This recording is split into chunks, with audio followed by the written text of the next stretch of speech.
green flag flies, and the third Princess Yoko Cup will get underway with round 6 here in Super Formula. Let's race at Fuji.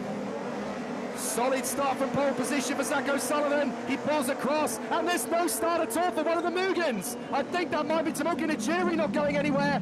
As round the far side, it is Yumumi Iwasa. Iwasa's not got going, as we've got a battle up front with Zach O'Sullivan trying to stay in front of Toshiki Oyu, who'll try and run right round the outside. Zach O'Sullivan will push it to the wide side, so Zach O'Sullivan keeps the lead in front of Oyu and Browning, with Stanek working his way into P4 in front of Fukushima. Well avoided by Igor Fraga there. That was almost a bit of a nasty accident, but everybody cleanly avoiding with stricken number 16. He was waving as the lights came on. So that was a long hold. There's only one dandelion there because Otter's decided to pit. Makino gets past Oyu. So Makino's got ahead of Oyu for second place. Otter decided to pit. That could be the critical decision as to who gets the victory in this one.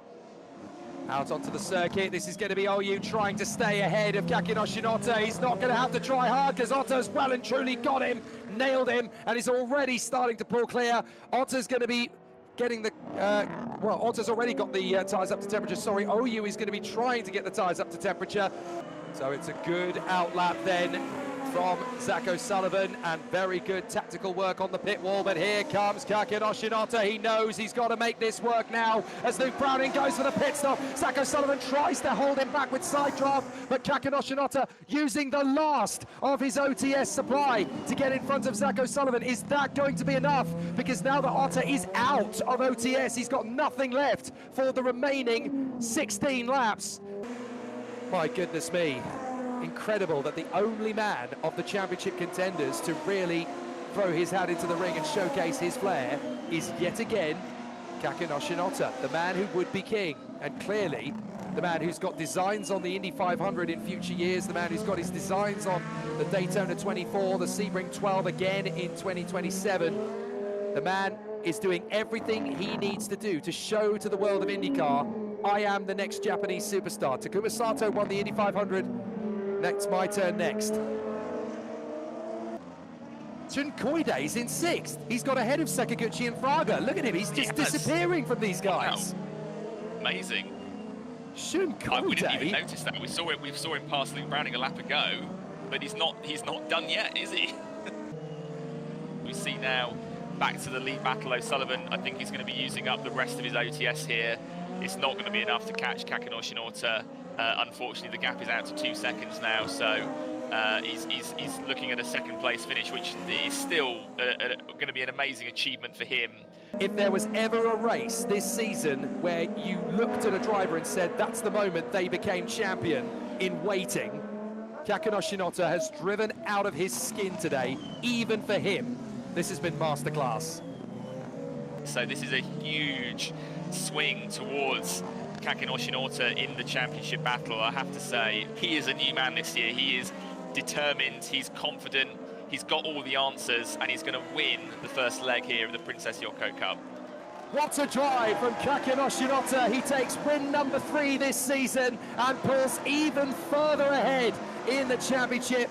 He takes the first win of the Princess Yoko Cup 2026 with a stellar drive, even for Kakinoshi Notta. Sadly, Hoshino-san will have to wait for that Renaissance win at Team Impul, but what a drive it was from Zach O'Sullivan ahead of Tadasuke Makino, Toshiki Oyu, and Shun Koide in the top 5. Take a bow, sir. That was an incredible drive. 6th for Fraga, 7th for Sakaguchi, 8th for Luke Browning. More points on the board for the Brit. Nomura is 9th. Iwasa does scrape through with a point.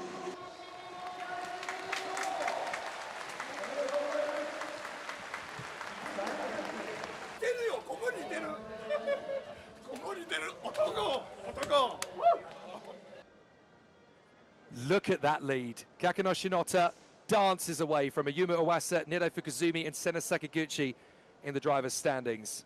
In the team standings, it's going to be even more emphatic for Docomo Dandelion. Fenestraz, P5 ahead of Zach O'Sullivan, who leaps up to P6 in the championship. Toshiki Oyu, Luke Browning, Tadasuke Makino, and Shotsuboi P10.